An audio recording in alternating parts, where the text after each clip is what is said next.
Hoy boy, panagutan mo naman tong anak mo, ano? Easy-easy target ka na lang, di porket nakaano ka na dyan. Tatakbo mo na lang yung bata. Wala kang kwentang ama, boy. Di pagiging tatay yung pinapakita mo sa amin. Kundi isang kaduwagan mo yan. Sabi ko lang, magpakatatag ka, gawin mong inspirasyon yung anak mo, tsaka pagpatuloy mo pa rin yung pag-aaral mo. Okay? Kung magbibigay ako ng ano, kaya na sinabi, may sakit yung anak mo, Apo. sana makatulong, no? Para, ano, pambili nyo ng gamot, no? Okay, kamay mo. Ha? Batang-bata mo pa eh. Ha? Mag-aral ka pa, ha? Magpipray ka lagi kay God. Huwag kang mawala ng pag-asa, ha? Apo. Okay. 1, 2, 3, 4, 5,000. Pwede po ba? Yakapin ko po kayo. Okay lang. Laban lang. Huh? Kaya mo yan. Simula po nun, ano po, nagagala pa kami sa mga class. Kasi nakilala ko siya, pinakilala siya sa akin ang pinsan ko. Tapos, yun na, nagkuha siya ng Facebook sa akin. Tapos, yun, nagchat-chatan kami. Hanggang sa naging kami po. Hanggang sa nagbakasyon lang po ako. Hanggang sa may nangyari sa amin. Hanggang sa nagbakasyon lang po ako dun sa lola ko. Kasi po, pumunta po ako dun para may pambaon-baon po ako. Mabigyan ako ni lola ko ng mga pagkain ko, mga pambili ko ng mga notebook. Tapos, yun po, di ko po inaasahan na nabuntis po ako. Tapos, tumawag ako kala mama ko, nasabihin sa lalaki na, ma, buntis ako, sabihin mo po doon kasi kawawa naman itong anak ko kapag walang lalaking na ama. Sabi ko po sa mama ko. Tapos sinabi ko po, yung mga medyo malaki na po yung tiyan ko. Inano niya po ako, sinasaktan niya po ako. Tapos pinipilit niya ako sa pagkikipagtalik. Hanggang sa nanganak po ako. Pinipersa niya ako, lagi niya akong inaano na kapag di ako makipagdayag sa kanya, sinasabihan niya ako na may lalaki, na iba ang tatay ng anak ko. Tapos lagi niya akong tinatakot na ipapa-DNA test niya. Kaya sabi ko po sa kanya na ipa-DNA niya po kung gusto niya. Kasi binigay ko naman po lahat eh. Ano naman po akong mali na ginawa sa kanya. Tapos ganun-ganun na lang siya. Tapos papabayaan niya na lang kami. Basta-basta ano yun, aso para biglang iiwan. Tapos sasabihin ng mama niya sa akin, ano, ganyan, ganito daw. Tapos pinagkakala nila na, ano, malandi akong babae doon sa kanila. Pinahal ko naman po siya ng totoo. Inaglaban ko siya sa magulang ko. Binigay ko naman lahat-lahat. Tapos parang hindi pa rin sapat sa kanya. Tapos ngayon, may sakit yung baby namin. Halos di man lang sila tumulong na magbigay ng panggamot niya. Naiya po ako sa mga magulang ko kasi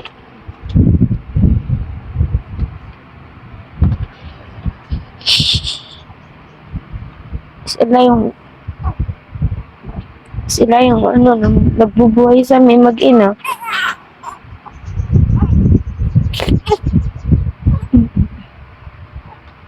Tapos di ko pa natupad yung pangarap ko kay papa ko. Ano sasabihin mo ngayon kay nanay? Oh, sorry kasi hindi ko natapos yung pag-aaral ko kahit nga pagkakatiis ng ulo ko nandiyan kayo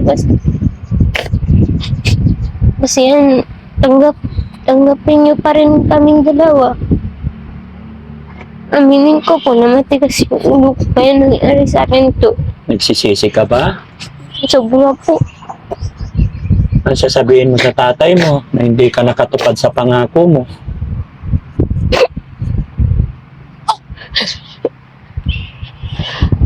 sasabihin mo sa tatay mo?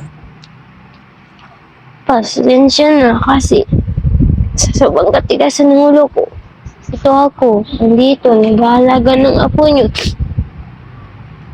Pero kung may pagkakataon man po na mag-aaral ako ulit, tatapusin ko po. Kasi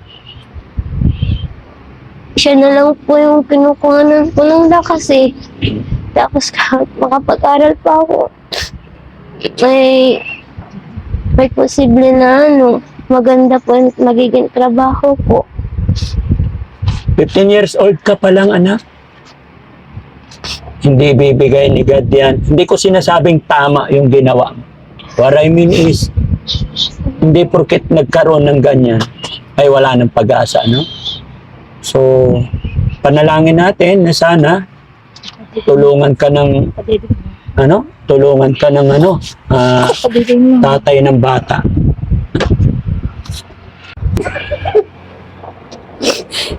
Hoy boy, panagutan mo naman tong anak mo, easy-easy target ka na lang, di porket ka na dyan, tatakbuhan mo na lang yung bata. Wala kang kwentang ama boy, di pagiging tatay yung pinapakita mo sa amin, kundi isang kaduwagan mo yan. Kaysa panagutan mo kami, andyan ka, tumakbo ka sa ibang tao. Anong gusto mo? Kukunin mo na lang ng basta-basta tong anak ko. Di ganun kadali mag-alaga, magpalaki ng bata. Tapos kukunin mo, wala ka man lang tinulong sa amin. Halos pati pambili ng gamot ng bata, wala ka man lang inaabot. Kahit 5 bukling lang dyan na wala ka man lang binibigay. Napakahayop ka. Ba't hindi mo na lang isipin yung ibang tao na humihiling ng mga anak pero hindi sila binibigyan. Ikaw, binigyan ka nga. Tinakbuhan mo naman responsibilidad mo. Wala ka dito. Hindi mo alagaan yung pamilya na binuo mo. Andyan ka. Ka dyan. Nagpapausasa ka sa pagbili ng mga yosi tsaka mga alak mo dyan. Tapos kami dito, kahit kunting hindi mo lang mabigyan.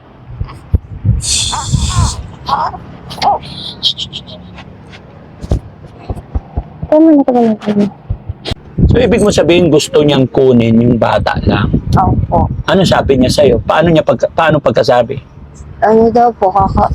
Mag-usap-usap daw po kami sa barangay kasi may lalaki daw po ako. Kahit wala naman po akong lalaki. Tapos sinabi niya sa akin kahit na daw po mangyari kapag nag-aral daw po ako kaya mapabayaan ko yung bata. Kukunin daw po nila eh. Hindi ko nga po napapabayaan yung anak ko eh. Kahit sa sobrang hirap namin, andyan, sinusubukan ko pa rin maging nanay sa kanya. Kahit So, ibig sabihin, napakabata pa ako. pumapasok ka pa hanggang ngayon? Stop na. Na-stop ka nung nanganak ka? Pero gusto ko pa rin pong mag-aral. Gusto mong mag-aral? Kasi, gusto ko pong matupad yung, yung pangarap ko po na maging isang teacher. Oo, kasi bata ka pa, hindi pa huli ang lahat, no? Pwede naman siguro mangyayari dyan, mag-stop ka ng 1 taon, kasi syempre, breastfeeding ka, di ba? Apo. Oh. After 1 year, kung paano, saka ka na makapag-aral ulit. At sana, yung nangyari sa'yo, is magiging aral na sa'yo to, no? Huwag ka na magpadalos-dalos. No? Kasi napakahirap ng ganyan, nag-aaral tapos may anak. Sobra po. Sobrang hirap. Sobrang hirap. Di ba, nung dalaga ka pa, hayahay. Opo. Kung saan siya napupunta, maggalagala. Tapos ngayon may anak na, bahay na lang. Tapos iisipin mo pa pag may sakit yung anak mo. Ang hirap. Isa pa, hindi mo pa nai-enjoy yung pagkabata mo. 15 years old ka pa lang eh. Di ba? Di sana nag-aaral ka pa lang at inaalagaan ka lang ng nanay tatay mo. Wala sanang problema. Pero ngayon, ang aga, 15, nagkaanak ka na. Nagsisisi ka rin ba na sa nangyari sa'yo? Sobra po. Sobra. Sobra. Pero hindi pwedeng pabayaan yung anak mo, di ba? Opo. So, ano pangalan mo ulit, sir? Ella po. Ella, may video ako. I-upload namin to. Okay lang? Okay lang po. Okay lang. Ella, dahil sa nangyari sa buhay mo, maraming makakapanood ito, lalong-lalo na sa mga kabataan na kagaya mo. Baka may maipayo ka sa mga kabataan na kapupulutan ng aral para maging aware, hindi sila magaya sa'yo. Siguro. Pwede bang bigyan mo ng Opo. mensahe yung mga kapwa mo estudyante? Opo. Sige. Mag-ingat-ingat kayo sa mga nakakasama niyong lalaki. Di porket boyfriend niyo na sila, dapat ipagkatiwala niyo na yung buong pagkatao niyo. Dahil baka mangyari din kayo sa nangyari sa akin ng iniwan. At hindi pinanagutan ng tatay. Tumakbo pa. Lumayo pa siya. Kaya sana kayo maging masuri kayo sa mga kasama niyo. Kahit sabihin yung kaibigan niyo yan o maging boyfriend niyo, wag kayo basta ibibigay yung pagkatao niyo kasi mahirap na ngayon kasi maraming na nagiging batang ina, single mom pa. Ngayon, sana wag niyong gagayahin yung mga katulad ko na maaga nagkaanak, tapos hindi pa nakapagtapos. Sana kayo, makapagtapos kayo. At huwag kayong magtitiwala agad-agad sa mga tao na di porket mabait. Akala ninyo mabait, yung pala may tinatagong pagkaano sa inyo. Sana mag-ingat. Ingat po tayo sa mga nakakasama natin na mga tao. Katulad ng mga lalaki. Okay. So, Ella, salamat sa'yo, ano? Basta masasabi ko lang, magpakatatag ka, gawin mong inspirasyon yung anak mo, tsaka pagpatuloy mo pa rin yung pag-aaral mo. Okay? Kung magbibigay ako ng ano, kaya na sinabi, may sakit yung anak mo, sana makatulong, no?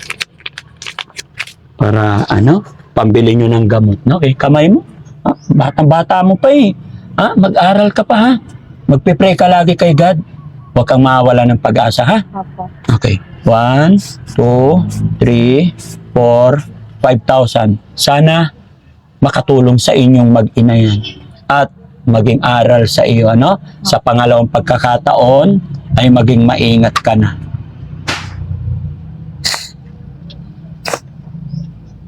Salamat po. Pwede po ba yakapin ko po kayo? Okay lang. Laban lang. Kaya mo yan.